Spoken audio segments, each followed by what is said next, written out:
And now the introduction of the commencement speaker will be by Dr. David Danel, Professor of Political Science.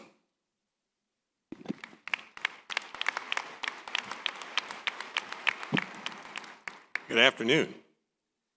In my 34 years at Augustana, this will be the third U.S. Senator from Illinois that I have heard give this address. One of them was half an hour late. So, Senator, you're off to a great start. I'm particularly looking forward to our speaker today. Dick Durbin is the 47th U.S. Senator from the state of Illinois, and as senior senator, he is convener of the Illinois Bipartisan Congressional Delegation. He is also the Senate Majority Whip, the second highest ranking position among Senate Democrats. Senator Durbin serves as chair of the Senate Judiciary Committee, also sits on the Agriculture and Appropriations Committees. While having served in the Senate a remarkable 26 years, he and his wife, Loretta Schaefer Durbin, continue to make their home in Springfield, where he enjoys another extraordinary title, Grandpa, to their 6 grandchildren. Please join me in welcoming Senator Durbin.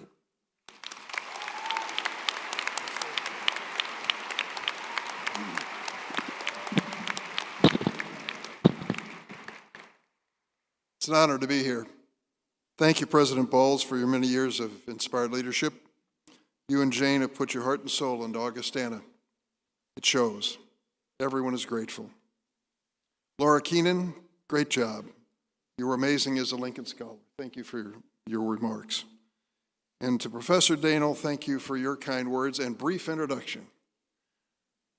I think one of the most memorable introductions I had to give on myself. It was in a second grade classroom in Chicago, and I was being followed by 2 or 3 television cameras, and I decided to sit down at the table with the second graders. And when I sat down, one little girl said, "Who are you?" And I said, "Dick Durbin." "What do you do?" "Well, I'm a United States Senator." And then she said, "Well, good for you." So leave it to the kids to humble the exalted. What a privilege it is to be here with you today.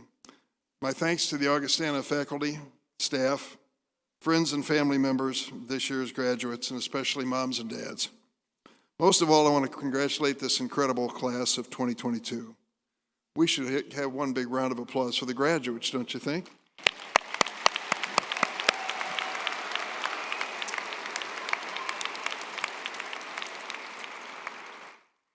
I think it's appropriate for me to quote Martin Luther. He said, "The fewer the words, the better the prayer." Then Muriel Humphrey, the wife of former U.S. Senator Hubert Humphrey, said to her husband, "A speech doesn't have to be eternal to be immortal."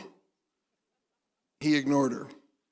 Far be it from me to quibble or argue with these 2 great sources. So Vikings, you'll be relieved to know you have just a few thoughts that I'm going to spare with you, and then it's time for you to walk the stage and get on with the program and maybe even party. It's customary for commencement speakers to tell graduates, don't get discouraged, adapt, persevere. I think that kind of advice you expect, I'm not going to give you. Class of 2022, you were babies on 9/11. You lived through the century's Great Recession as grade school students, and you earned your degrees in the middle of a global pandemic. You don't need a lesson in resilience. You are a lesson in resilience, every one of you. You're part of the, that's deserving applause for sure. You are part of the best educated, most diverse generation ever, idealistic, creative, determined. You just don't give up. And thank goodness for that, because you're going to need every bit of it in the world that you're going to face. Be honest with you, the world's in a bit of a state these days.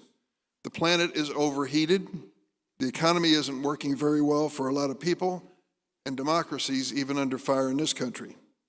On the bright side, that means there's important work waiting for you, a chance for change. As seniors, each of you received an Augie Choice, a grant that allowed you to explore your career options by volunteering or accepting an unpaid internship. Now you face another Augie Choice, How will you make your own best mark in the world? How will you use your education and Augustana values to shape the future? And how can you plan for a future that is so uncertain as you sit here today? It helps to remember 3 S's as far as I'm concerned. And the first is serendipity. Set goals for sure, but keep your eyes and your hearts open to new possibilities and unexpected opportunities. What may at first appear to be a detour in your life can turn out to be a new direction, and the right direction. 22 years ago, a young man from Normal, Illinois, sat right there. He was graduating with his new Augustana business degree.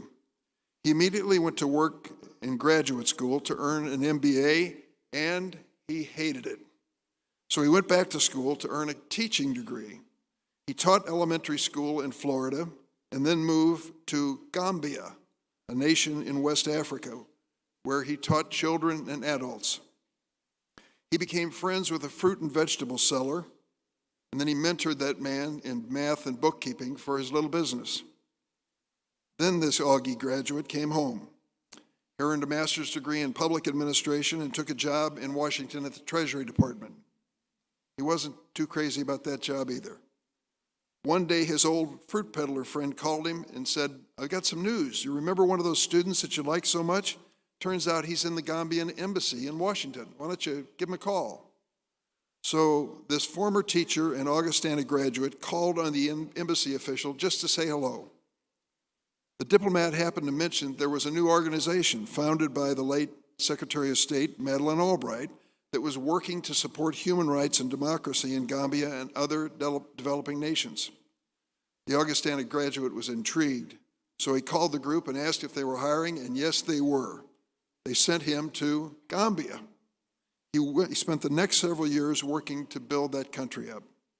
The reason I know all this is because for the last 15 years, that former teacher and disciple of democracy named Chris Holman, Augustana class of 1990, has been my top foreign policy advisor in the United States Senate. He's traveled with me to more than 25 nations around the globe, including conflict zones and some of the poorest nations on earth, and he is good.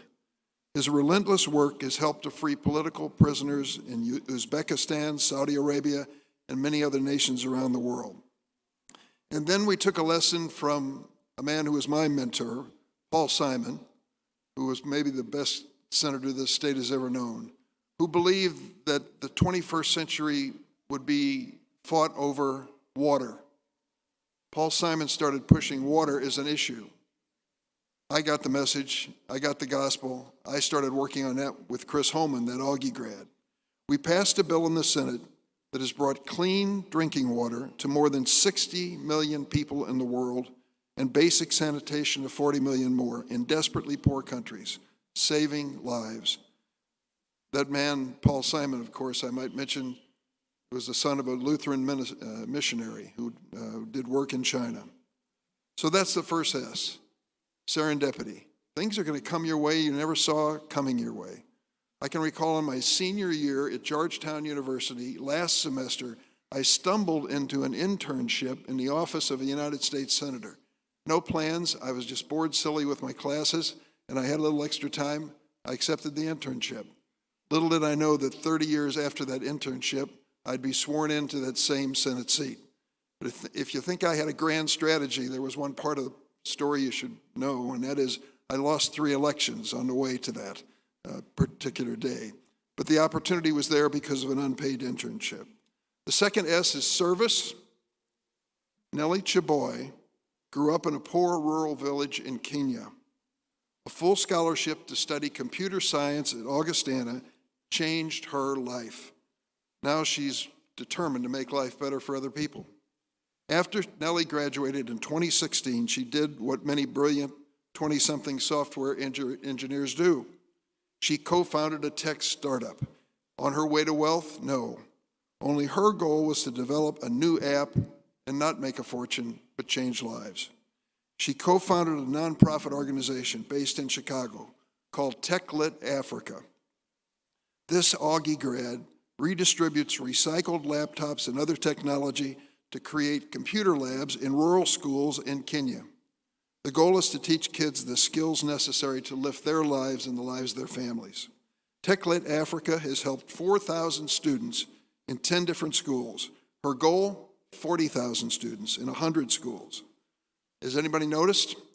Last month, Forbes magazine featured Augustana grad Nellie Chaboy in its annual 30 under 30 list of people who are changing the world.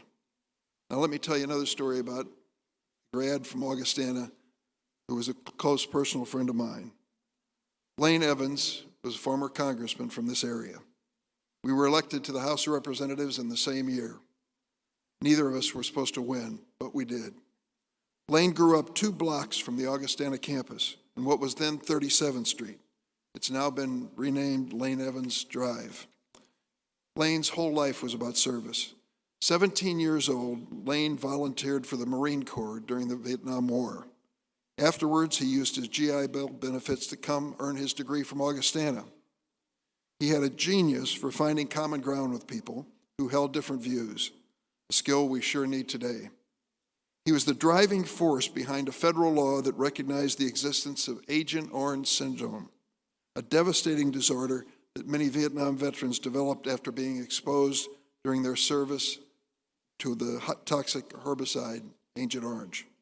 For years, the federal government denied any connection between the cancers and illnesses of veterans and their exposure to this herbicide. Lane was not going to quit.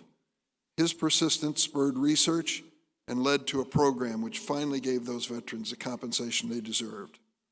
In 2007, after more than 20 years in Congress, Lane retired because of Parkinson's disease. He said at the time that his window of opportunity was closing because of his illness. But your window of opportunity is just opening. May you all find your way to serve, to make a living, and also make a difference. The third S is sacrifice. I was impressed when I learned that Augustana reopened for in-person learning in the fall of your junior year, as your president said, leading all schools in Illinois.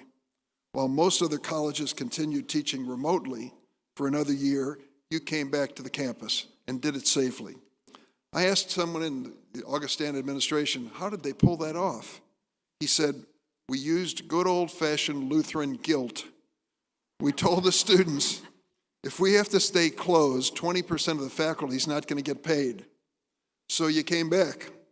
You lived and studied in pods of 6 students, or sometimes even smaller groups, and 98% of you received vaccinations. Some may call it guilt, but I think you had an additional motive. You understood that we're all connected. Our actions affect others. Sometimes we're all called on to sacrifice a bit of our own freedom and comfort to help other people. But of course, Augustana was born in sacrifice. When Augustana College and Theological Seminary was first opened its doors in September of 1860, there were 21 young men in the first class. The registrar reported those young men to include 10 Swedes, 10 Norwegians, and 1 American. I don't know about that designation, but that's on the record. 7 months later, the Civil War ripped the nation apart. By the end of the freshman year, half of the first class had left to join the Union Army. Among them was the 24-year-old son of Augustana's founder and first president, Reverend Lars Esbjorn. Forgive me, I'm not as good at Scandinavian languages. In September 1861, at the Battle of Lexington in Missouri, his son, Paul, gave his life to save the Union and end slavery. 434 Augustana students served in uniform during World War I. Among them, the entire Augustana band, which enlisted as a unit to join the Illinois National Guard and was sent to France. A generation later, 1,200 Augustana students and graduates fought to save the world from fascism in World War II. And their sacrifices were not limited to just serving in uniform. Augustana opened its campus to host a new aviation program to train the Army Air Corps pilots for war duty. Enrollment in the college dropped in half because of the war. New courses were added to train the students, mostly women, in Red Cross first aid, wartime economics. Recalling those years 50 years later, one member of the class of 1944 said, I still cannot see a train pull away from a station, nor hear its whistle keen, without remembering all the farewells. We wish all of the students who've served our nation Godspeed in their service to our country, and we remember them fondly. But today, the peace and values which they fought for in those wars are still at stake. We see that most clearly in Russia's horrific and unprovoked war in Ukraine. Russia's unconscionable aggression against this small democratic country has united the global family of democracies. Even Sweden, non-aligned for 200 years, is now seeking membership in NATO, and so is Finland. Ukraine is the front line today in the battle between democracy and autocracy, between human freedom and tyranny. Now, there aren't many things that unite us in Washington, but last week we had an amazing vote.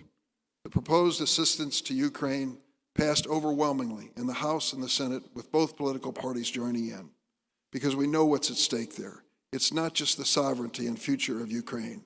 It's the basic principle to stop the invasion of strongmen like Vladimir Putin. And, of course, we need to defend our freedom right here at home. This is my last point.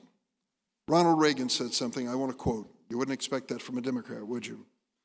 Freedom is never more than one generation away from extinction. He meant that democracy is precious and fragile. It has to be defended by every generation, not only in Mariupol, but closer to home, in Moline, in Springfield, in Washington. Throughout our history, in times of rapid change and uncertainty, false prophets emerge, try to divide us rather than unite us. They ask us to trade democracy for a strongman rule, and they promise easy solutions to the complex problems we face. Again, quoting Martin Luther, who said, "A religion that gives nothing, costs nothing, suffers nothing, is worth nothing." The same is true of our form of government. Democracy requires your active involvement. Of course, get registered. Of course, vote, but do more. Serve and sacrifice. It requires that we also listen to each other. We need to do a lot more. When people are retreating to their respective cable TV channels and never look at another channel, that isn't healthy, whether it's on the left or on the right. Democracy is work, but it's worth it, and it's in your hands. So let me close by saying this Vikings class of 2022 has a lot of challenges ahead in the world. You're ready. With the knowledge, the skills, and sense of purpose that you developed at Augustana, you can take on the world's needs. You can help us grow toward what we can and must be. We're counting on you. Congratulations, class of 2022. Thank you.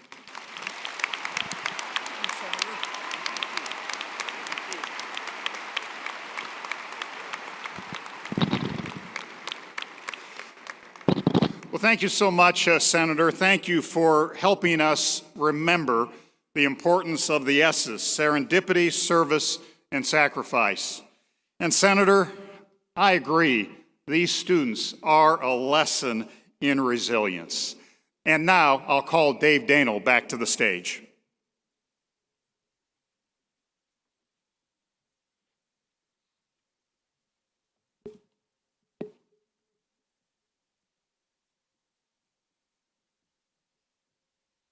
Mr. President, Dick Durbin was born in East St. Louis, Illinois. He would leave the Prairie State to attend college and later law school at Georgetown University.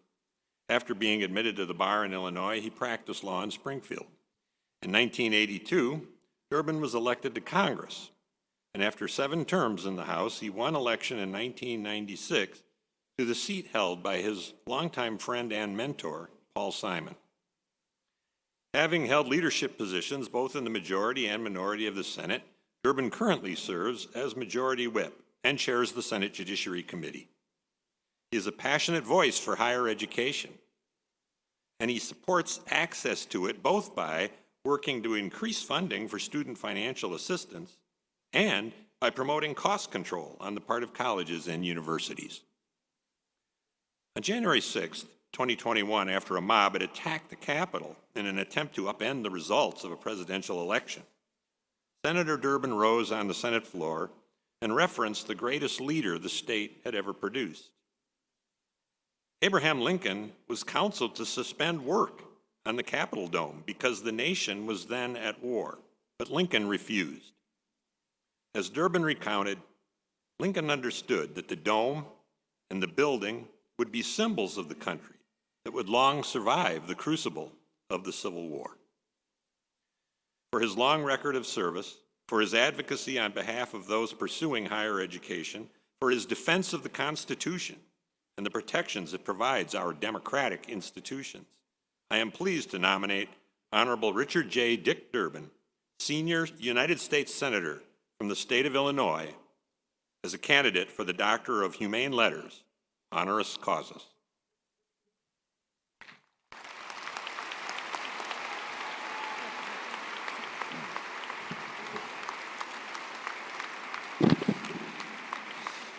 Upon the recommendation of the faculty and by virtue of the authority vested in me by the Augustana College Board of Trustees, I confer upon you the honorary degree of Doctor of Humane Letters with all the rights and privileges thereto appertaining.